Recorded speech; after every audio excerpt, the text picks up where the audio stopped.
death pro. So why is this hero play position 5 a lot? Tell me.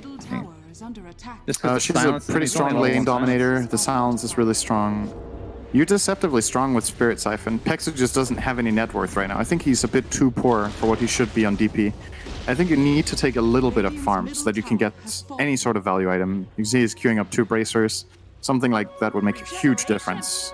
Whenever you have a hero that is based on equilibrium, like Death Prophet is, just having the buffer to get there is huge.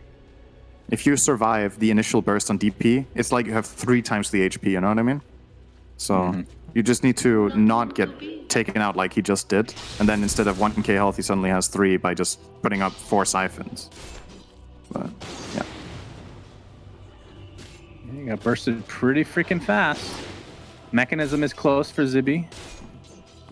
Just a few hundred away from that. I mean, is there a point in time where OG Seed is just looking to get even more aggressive than they're getting? Or is there something they're waiting for? Or are they pretty happy with the pace of the game right now? I think they're pretty happy. This top thing was obviously a mistake. They got way too close to each other and set up an awesome curse from Era. But outside of that, they've been playing pretty well. Playing aggressively, taking advantage of Beastmaster. Giving them information. Saberlight wanted to roll, gets silenced. It's only at level 1, so 3 seconds. Here comes the X into the boat. He gets cold embraced. Will be living for now. Gets silenced again and will finally be taken out. Took so long to actually get that kill. Era dies, but gets off his Winter's Curse just before. It doesn't really do a whole lot. And here comes the silence. The tomato was doing a little bit of damage to Charlie. Gets off the Eclipse, but it's going to be all for naught again. So 3 for 1, as Seneko will be the 4th death. Triple kill for Madara, and Supreme X'd. He has the Blade Mail, but he will die to the 4 OG Seed heroes that remain. They did a really good job that fight, splitting responsibility. Sometimes it's kind of just a gut feeling. I'm not sure how clearly this was communicated, but Chessie splitting off to take care of the Furion. Beastmaster kept his units on the Luna, so Eclipse was weak. And then, yeah, this time Pexu dies as well, but he did way more work this fight than the previous one. He just created a lot of space before he got taken down, so... very well done. Obviously an advantage for them to play close to their own outpost here as well. They just had a good map position to take this fight. And Luna just did not feel like a threat in that fight at all. I think Charlie has way more ground to cover with his current items. He's level 1 Eclipse. It's a weak spell. He needs way more. Yeah. Pexu's going to pop his ult, which he's already lived longer than his last one. We'll be applying a little bit of pressure to this tier 1 tower. Madara doing some damage to Saberlight, who's in his ult form. All right, it doesn't slow him, but when it gets leeched, it does. Okay. Pexu drops completely dead. Looks like the shark will not actually connect to anybody. Albert is now up on Kunkka. We're going for a little bit more traditional build. I'll have to ask you about that in just a moment here, as there might be another fight. Madara looking to potentially get aggressive here. Era does have Winter's Curse, but I believe OG Seed is trying to be on the defensive. They're trying to retreat. Nice silence on the Supreme. I don't think they're going to get any catches. Is trying to fish here.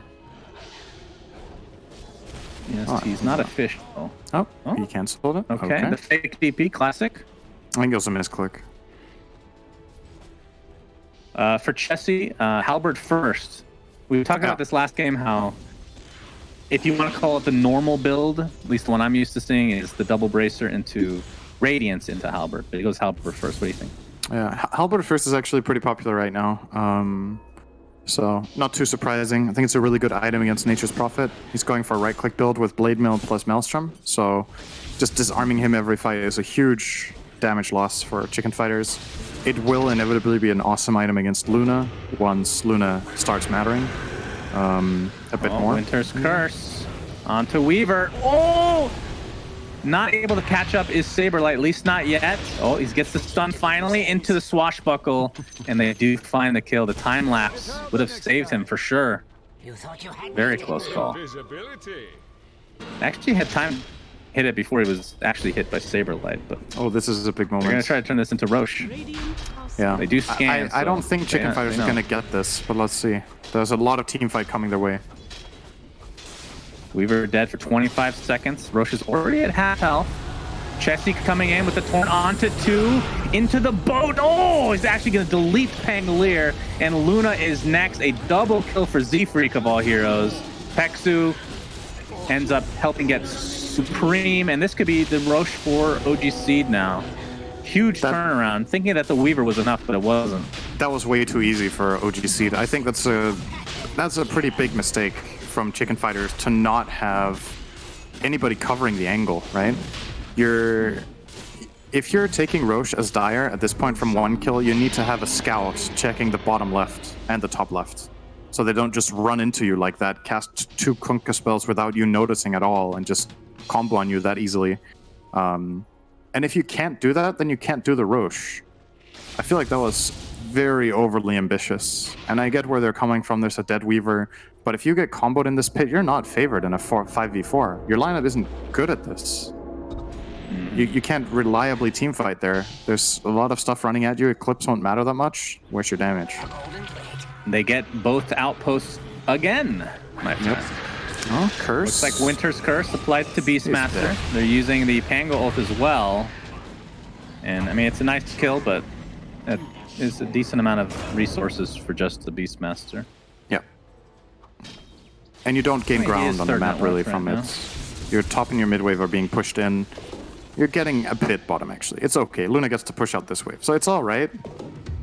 But it's not a major win by any means compared to what just happened. And you're going to have to send resources top now because Weaver will be pressuring this. And he'll feel pretty confident because of the Aegis and the lack of Curse and Pango ult. He's kind of invincible, actually.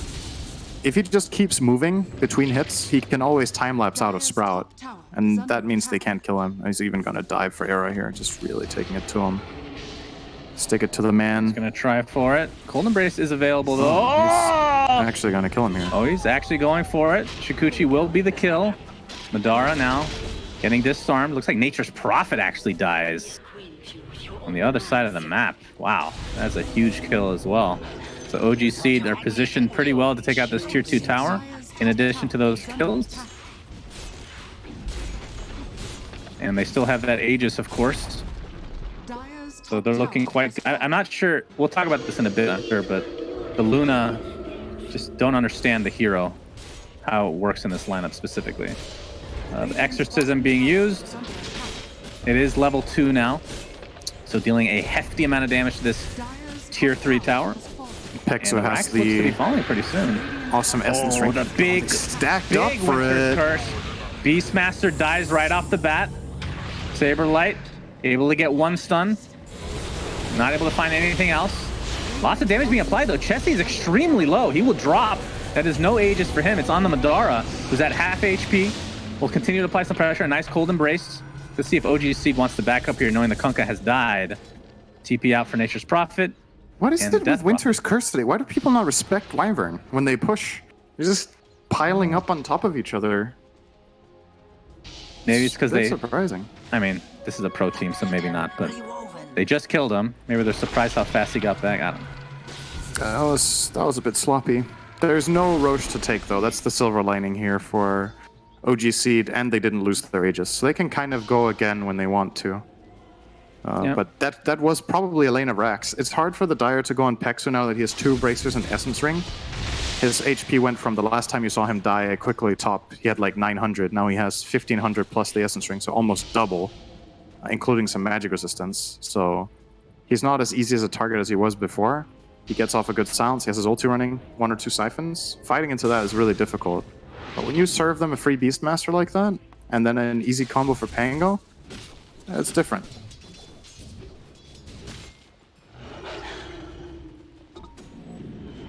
Supreme himself on the Nature's Prophet will be finishing the Mjolnir very soon. It just feels like he's not able to survive is the main issue. He is dealing damage, but not to the extent of the Weaver at the current point in time. And I was actually a little bit surprised that Kunkka was able to get killed, not gonna lie, considering how tanky he is right now. We'll have the BKB most likely for the next big engagement. This tier 2 tower, I assume, will just be given up here from Chicken Fighters. There's still a lot more outer towers to take, so they could take it a little slower, but at the same time, you still have this Aegis, so I just want to use it in a fight. I mean, what are your thoughts on using Aegis as just a tool to gain map control and not necessarily forcing a push? That's completely fine if it's the best play in the game. Aegis is not always high ground. Most of the time it is. Because pushing high ground is often the the highest pressure play you can make. If you can force the entire team to come defend, that's the ultimate map control you get, right? That way you force all 5 into base. Controlling all 3 lanes at the same time with an Aegis is possible, but it's not very easy, especially as players have got better at playing the map. But like both plays are great. It's just where you feel like you stand in the game. By all means, don't force high ground just because you have an Aegis. If it's not a favorable fight, you don't have to do it. 6 minutes of better map control than the opponent is worth a lot of gold. So that's okay. I'm not expecting OGC to... Oh, it expired. Never mind. I wasn't expecting them to use it after that top fight failed anyway. So that's fine. Completely fine. Now Bounty level run 18. time? He has the 9-second BKB intact. They're gonna get all 4 is again. Getting his delivered. Yeah. Chicken fighters are not even close. 3 out of 4. Not bad. Wasn't it 4? It's 4 out of 4. The bounties? Yeah, they just got all 4. Oh, I'm sorry. Yeah, I was looking at the sentry ward. Yeah. Yeah, it's one of those. It's hard to come back when you're giving up literally every outpost and basically all the bounties. Got to take some risks at some point, it feels like. Orb of Destruction for Madara, and then they have... What was that? The other item, Telescope. I think it's going to go on Grimstroke. I'm pretty sure it's awesome. It's an awesome item in DP, but I think DP wants the extra tankiness. We're seeing a combo from Chessie. He has the Arcane Rune applied, so not too worried about the cooldowns right now. Pexu and company get the mech off onto Snake, who's very tanky. Saberlight able to get his rolling boulder off, but it's not going to be enough for the Death Prophet to survive. It will be a trade, a 1-for-1. BKB popped by Seneko. But the tier 2 tower, it is fortified. We'll see if they want to continue this or not. Exorcism was not activated at all. No. And Pex2 overstepped his boundaries a little bit there. That's a bit too aggressive. If he had any save in his team, that's awesome. But I think the ghost ship wasn't connected on him, considering how fast it died. Oh, Chessie getting pretty low. Gets the BKB off. There's the silence of curse Night again. Winter's curse. It's going to be close. Madara, he has time lapse, but not able to get it off. He was still stunned, and they tip him. Very important to tip in that scenario. Zibby now gets his TP canceled. So a nice fight from Chicken Fighters. Felt a little forced from OG Seed. But they're still in the driver's seat. Chessie right now, not sure what he's going to be working on next. Do you start going for damage at this point on the Kunkka? I like Kuros, I think. Okay. Just to... If you build up the armor of your entire lineup against... When your biggest enemy is Winter's Curse, just get tankier, right? True. I guess Solar Crest is a possibility. I don't really like that for him this game, though. I think he can be more ambitious as the mid-Kunkka, so... I like AC. I mean, you're also getting attack speed in the Curse, I guess, but I think the armor easily outweighs the bit of attack speed from the AC for your allies. And you have multiple heroes that benefit from it, even your support DP. Oh, Z-Freak. Oh, cheeky kill. Oh, does lose his courier, though. Has been killed. But a much-needed kill on the Wyvern. I mean, this does feel like it's Wyvern gaming right now. If he's able to get off a Winter's Curse, then they win the fight. If they don't, then they most likely will lose. It's I mean, the Pango largely has been kind of predicated very largely on the Winter's Curse. Yeah, just because he's and getting on soul bind Pexu every frontlining. time. And I get what Pexu is trying to do with this aggressive play. I just think it can be done a bit more cleverly. He wants to make space for his team in the fight, but I think he's dying too quickly. If he has a Yules and he makes the exact same play, I think it's awesome. So if he can get to that item, he's like 700 gold away right now or something. It's a game changer, because then he can run in, get 2 siphons off, and if they start focusing him, he Yules and buys those extra few seconds, which matters so much for his team to follow up. Alternatively, I mean, the ideal fight, the way I see it, is that Kunkka is the one opening the fight. If he catches someone and the enemy team has to respond, that's when DP can follow up with the sounds and get in and get the siphons off. All right, Era with Shadow Blade. Really, really looking to find the curse. Playing against Hawk with this item. Chesty Chesty. invis. Oh, they're gonna reveal him. Dust as well on top. He's already at half health. Has the Ghost Scepter right now. Looks like he's going E-Blade. Soneko taking all the damage from the boat. He's extremely low. Will be finished off by the Grimstroke. So 1-0 right now. Charlie is gonna see the Kunkka. Gets off a Lucent Beam. Chesty stuck inside the Sprout. There's the X into the Torrent. Into the Roar, in fact. They're really playing around Curse Supreme. this It's going to be time. very low. Curse onto Weaver. And yeah, they're going to be able to find Supreme with that Urn, essentially. Death Prophet has Exorcism, taking most of the damage from the Exorcism, or from the Lucent Beams, I should say, but it's not going to be nearly enough to take him out. A 3-0 in favor of OG Seed, and then they can probably turn this around into a potential Rax. Absolutely. The Exorcism continues to go. Exactly. The Exorcism has good 10 seconds left on it. So this is definitely the main line of Rex. And the big game changer there. Kunkka was the one getting caught, and they couldn't kill him. He didn't even need to use his BKB until way late into the fight. And that freed up DP to play way better in this fight. They end up getting... Oh, double stomp. useless Oh, Luna. the silence again. Yeah. Very annoying Top game set for as well. Pango. Yeah. Luna dead for 25. Nature's Prophet is back soon. That is a repair kit. So it'll be a little harder to take, especially with the Exorcism down right now. And OG Seed is actually going to fall back. The power of repair kit, still. But they're in very good position right now. What do you think of the E-Blade on Chesty, by the way? It's a similar logic to the AC, right? He has it so he can save from Curse, I think. That's why they bought it.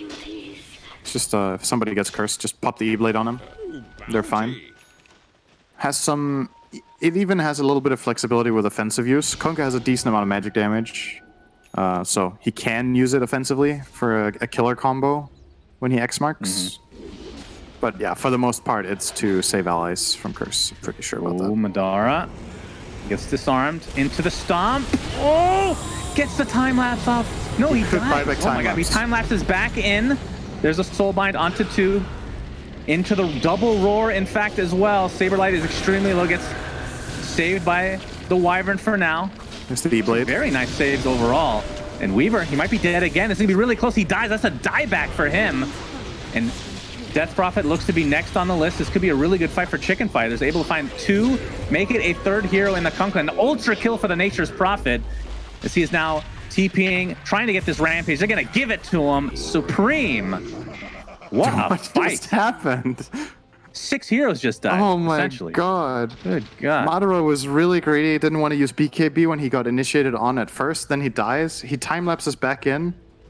He gets caught in the curse outside of BKB again, I think? Because he was taunted, right? The curse was on Beastmaster, not on Weaver. So I think they managed to curse him on the buyback as well. And then they E-bladed the Beastmaster to keep him alive, but obviously the 2 heroes are piling up and then they get comboed after. That was a travesty for OGC. That was about as bad as it could get. They didn't have DP ulti. This whole thing starts because Weaver doesn't want to spend a BKB charge or is underestimating the opponent's ability to go on him. Right. That's huge. Yeah, that was that's weird. 5 heroes in a Roche. We're back in the game. I thought this was going to end in 2 minutes. It was. If they don't make this mistake, they get this Roche, and then they just clean house. Yeah, now, all of a sudden... 100%. Luna's closing in on an Aghanims. That will be really interesting. Nature's Prophet getting the Aegis, as well as an Enchanted Quiver he has been claiming. So his damage is really high with the Luna What are Aura. your thoughts on position 1 Luna with the Ags this early? As He's I mean, not 2 and really I would position say it's 1 this 3rd game, item. But I think. Most of the Nature's time when Prophet there's a is core basically Furion doing in the that? game, he is the 1. So he's the Okay. position 1 playing from mid, right? So I think it's okay for Luna to go like a semi-utility route if the utility is good enough. And Ags on Luna is super strong, right? So I think it's okay. They have plenty of setup for it. They can I curse. mean, it works out to and their then he can advantage clips with, after. You can put it on with Pango. Siegfried getting an Ags pretty soon. I mean, Luna is one of the best heroes to apply his Aghanims from Grimstroke. But if you're going Ags, it won't be nearly as good, obviously. It's also, I feel like this pairing, the Luna Pango pairing is super strong. If Pango gets an ulti off and you put Eclipse on him, it's just rolling around in the fight. Yeah, that's true. Yeah, this is unexpected. This could get really interesting now. Now, what are your thoughts on the talent choice for Luna? If you go Ags, I assumed that you would go the Lucent Beam damage. So you did not. Going for 10. Yeah, it does affect the beams from Eclipse, right? Yes. Are you And I positive? assume 25, you go the Lucent Beam mini stun as well. You're positive affects the... I'm never positive, but there's no reason Because I'm not not to sure think that's the about case. this. I never really see this hero, right? Well, assuming that it does, I think you should have got it, yeah. When you go Ags, you should pump up your beams a bit more than this. Let's say. Well, alright, bottom tower. He has the Ags OGC are regardless. not going to fight this. So this is an Aghanim Scepter for the ages, my friends. You can apply it to either the ground or it actually has ridiculous cast range as well, or like you said, a hero. But I think if you put it on a hero, you have to be pretty confident they're not going to die, because that can really screw things up. Because if you place it on the ground and you die, it's fine, because it'll continue to go off, but it's obviously set in stone where that fixed position is. Dire's top barracks are under attack. It feels, I don't know if you feel this way as well, but it just, the Luna Ags feels like a pub item. You know, it's like, oh, this could be fun, this game. I think it's really good in obviously seen it competitive from time to sometimes. time in competitive. All right, here's the rolling Zibba? thunder. Zibbe, Zibbe. There's the Lucent Beam. Yeah, That the is Eclipse not not a even needed. That necessary was, Eclipse, I think. yeah, they thought that they OGC might. have an opening here. If they get an X-Mark initiate. buyback play, they could fight. Eclipse down is a really big deal. It's a 2-minute cooldown.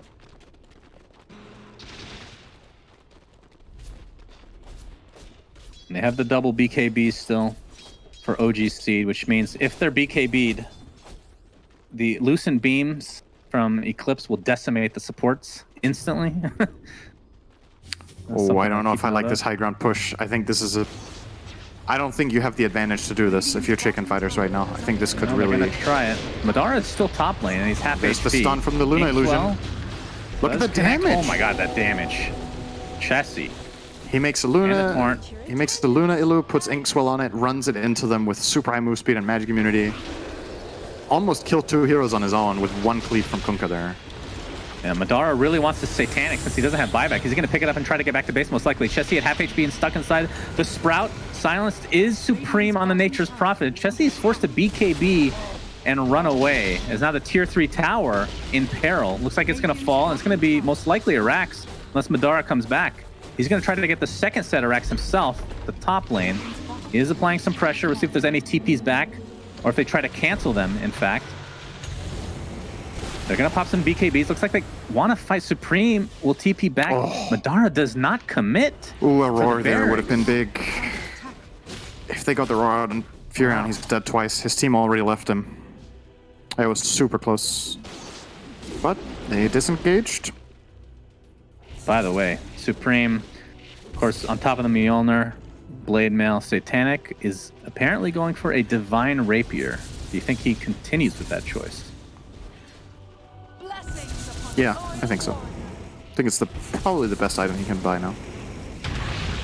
Oh, Rolling Thunder. Can they get... No, Madara pops the BKB and will scurry away. Has the Satanic now. So the stuns, I don't know how long they last from each respective thing with that much status resistance, but gives them a little bit extra time. Yes, less. 30% less. Not really. Something like that. Yeah, 30%. Is it actually aligned with that? Okay. Yeah, it's 30%. Madara. You gotta be careful, because like you said, he bought back and died. So if he dies again, that will be possibly even game, as chicken fighters can take towers pretty quickly in themselves. They're gonna take this tier 2 with pretty much no defense.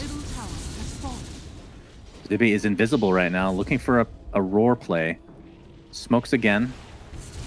Notice that OGC have a Dust on Weaver. There's a pretty clear fight plan set up right now.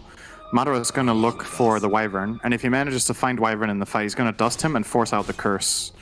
And if he forces the Curse on a Weaver that's alone, they're never going to kill it. The Weaver will just BKB or Satanic after and fight back. And that's like... Right. It's been the key spell in the Wyvern games that we've seen. It's been like the most important spell in the game. Arguably for me, it shouldn't have been in either of these games that we've seen Wyvern shine in, but... a little bit of mispositioning in both games have gone a long way to set up good curses.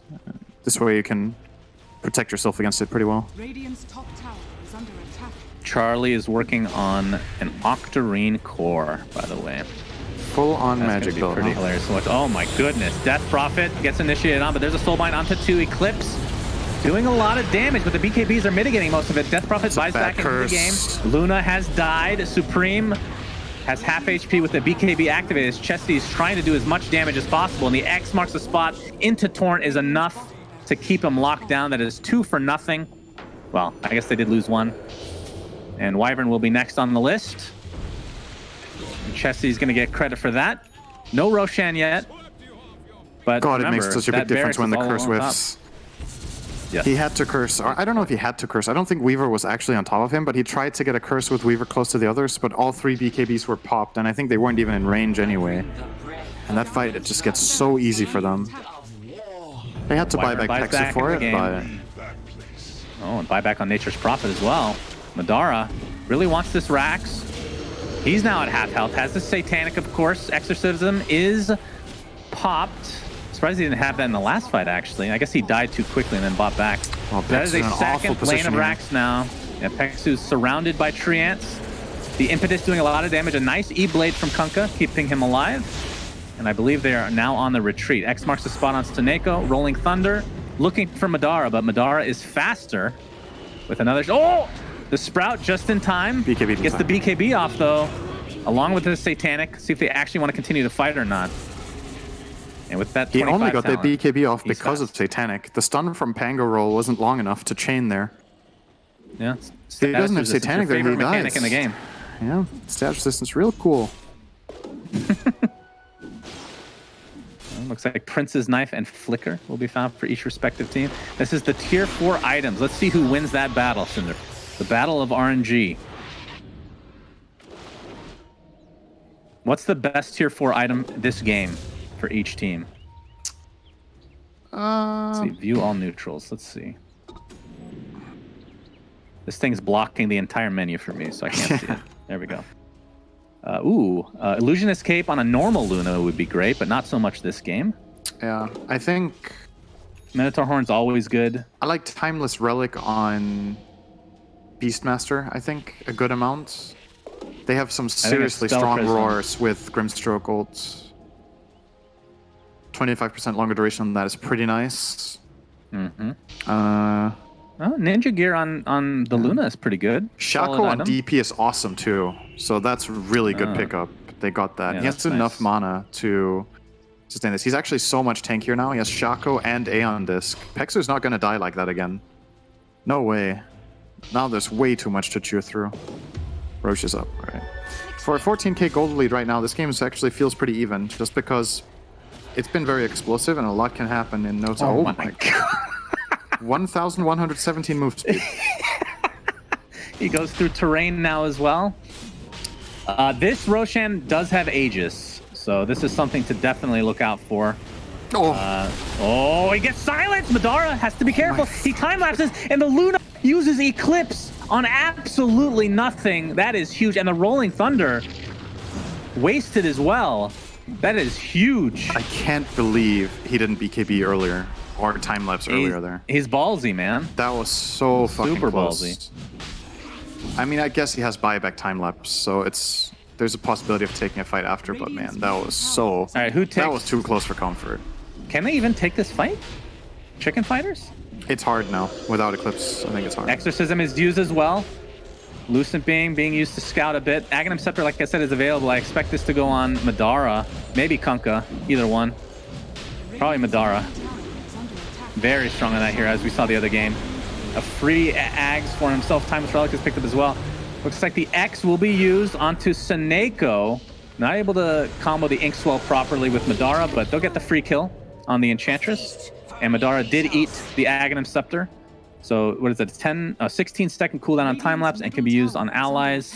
Super good for Ridiculously Pexu. strong. Now he's even. Yeah, very true. Now it almost feels like a core DP now with 4,000 health and a Weaver Axe behind him. He can reliably siege now. Oh, I didn't see that Chessie has an Ags himself. Just Yeah, he got manually, a Torrent so Storm. Yeah. Very nice.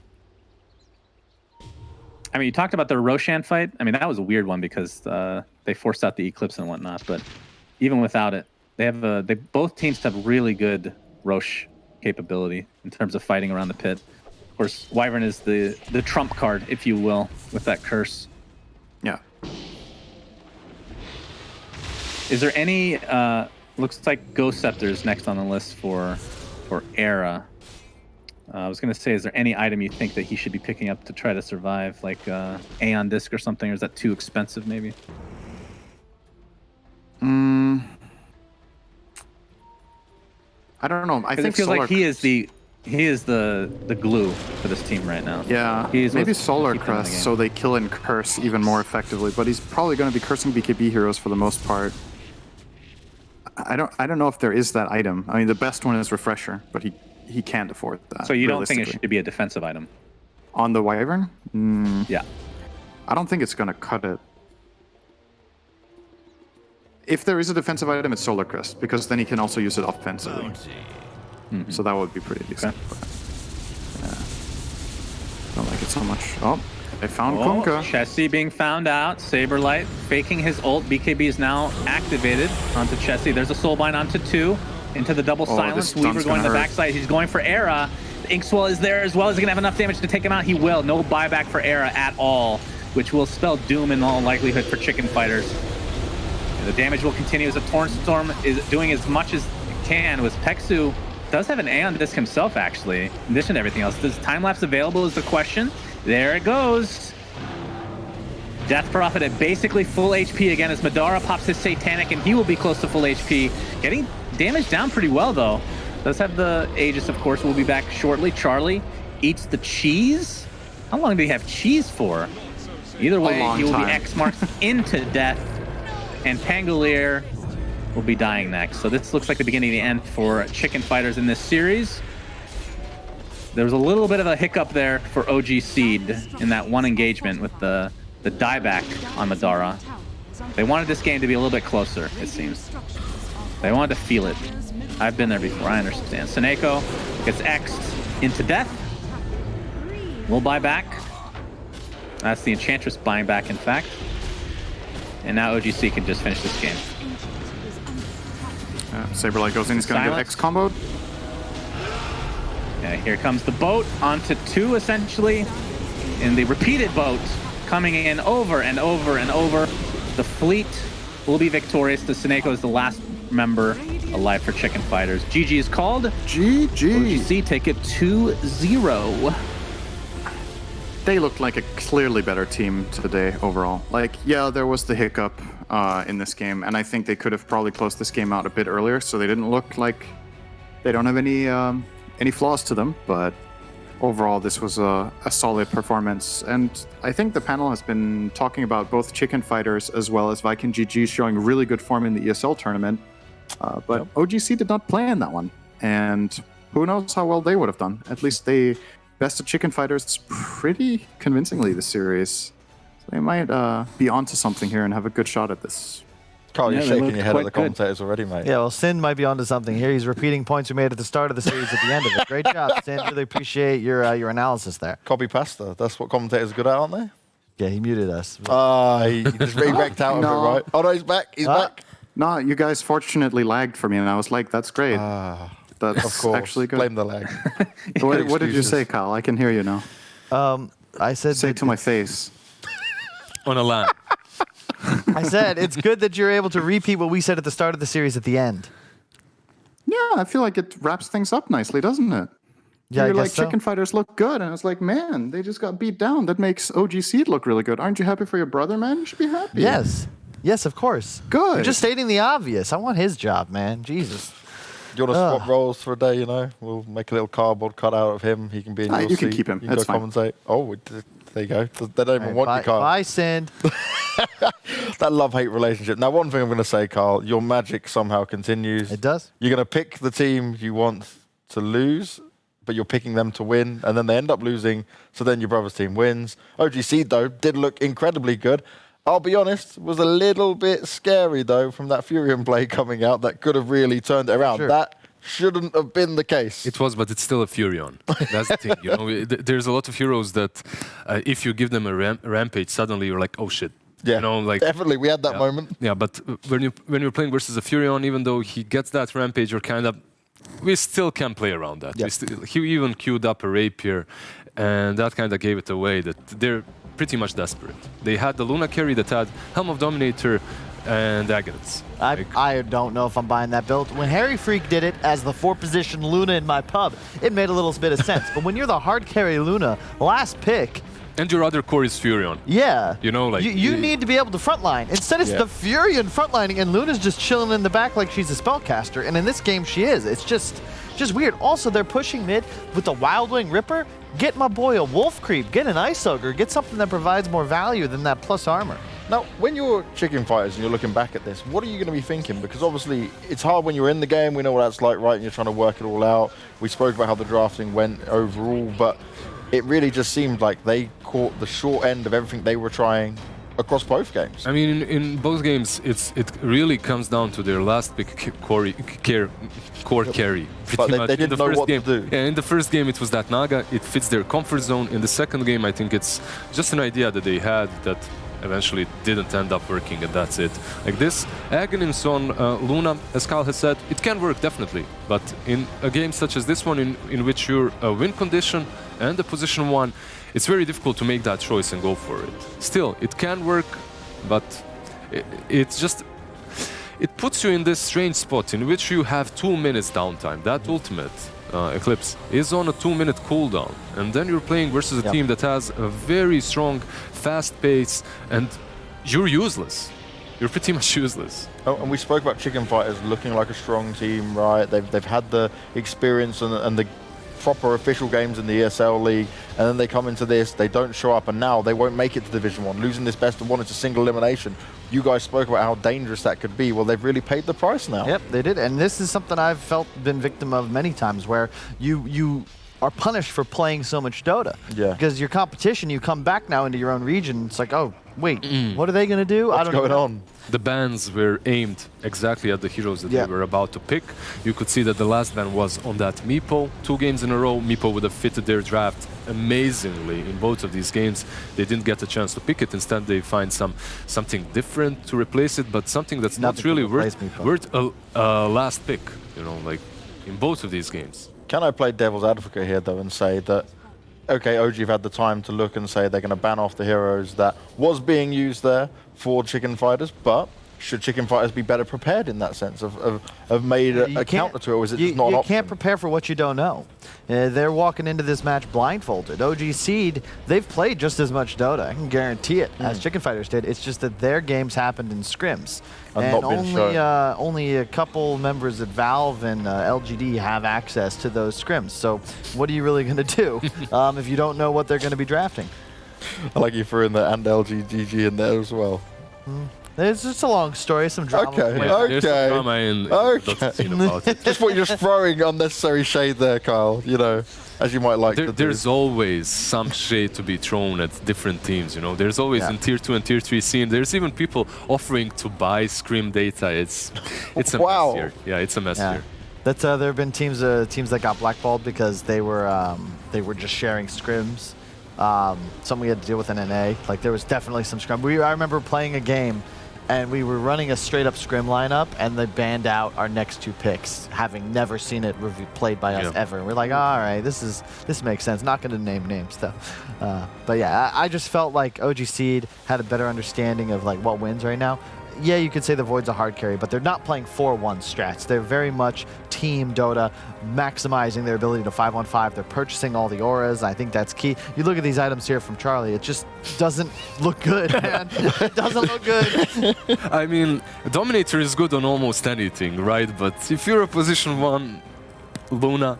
Yeah, but it's all about the relationship you have with your colleagues, right? It's not always the right choice to be the dominator. Sometimes you've got to be supportive. So you've never experienced that in your life, of being supportive? Have you?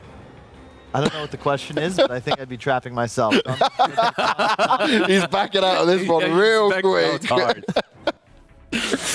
There's some dirt on him somewhere. Yeah, we'll eventually definitely some uncover dirt this. on him.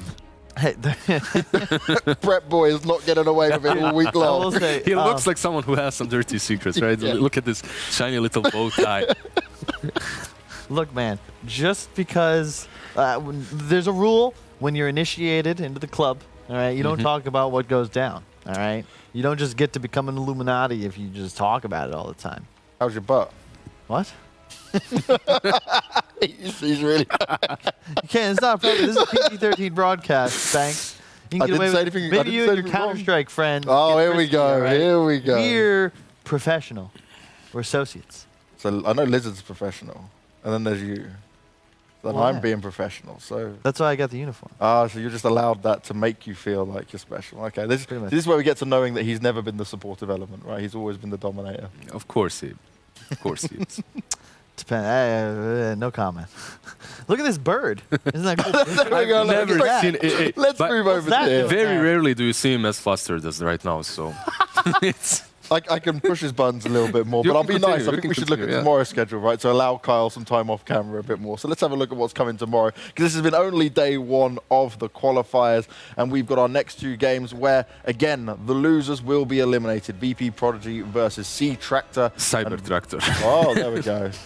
And then Viking GG versus A Mode. Aggressive. Thank you very There much. you There go, you, yeah. you just be my duo partner. We got this. Yeah, we got this, man. No problem at all. Now, you guys were bigging up Viking in this one.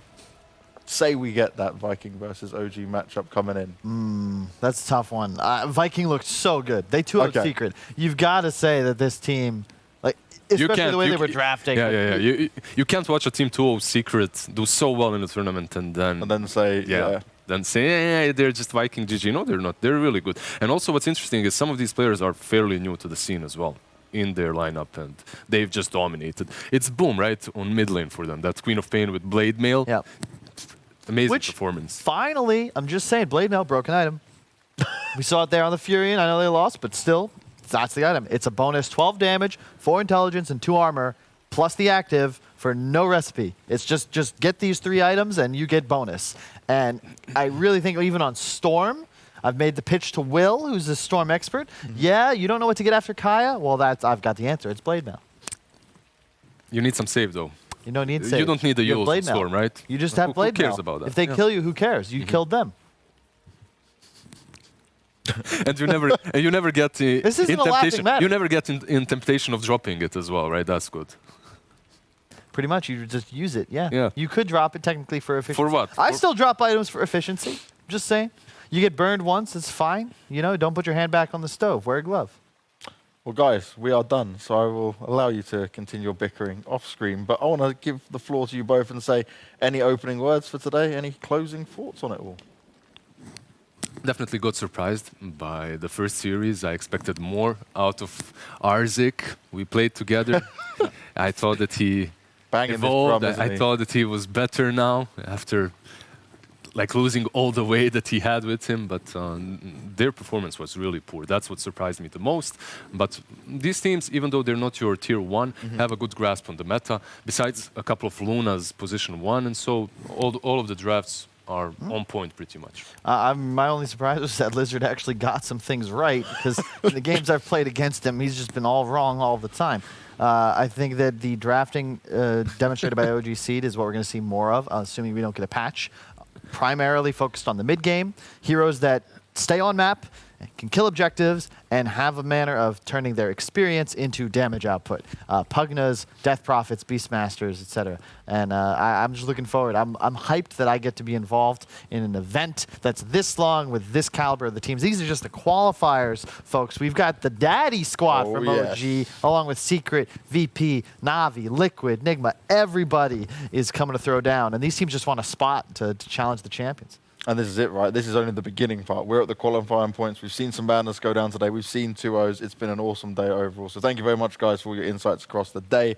And this is the end of the show. Thank you very much for all of you for watching. Thank you for rocking it with us. And I really want to see this matchup between Lizard and Kyle happen, right? So tweet at WePlay, make it happen, and I'll do my work as well. And hopefully we'll be able to get it in there, because I want to see who actually is better at Dota rather than hearing all this talking and rubbish. But we'll be back at the same time tomorrow. Have a great evening, whatever you're doing, and we'll see you guys then.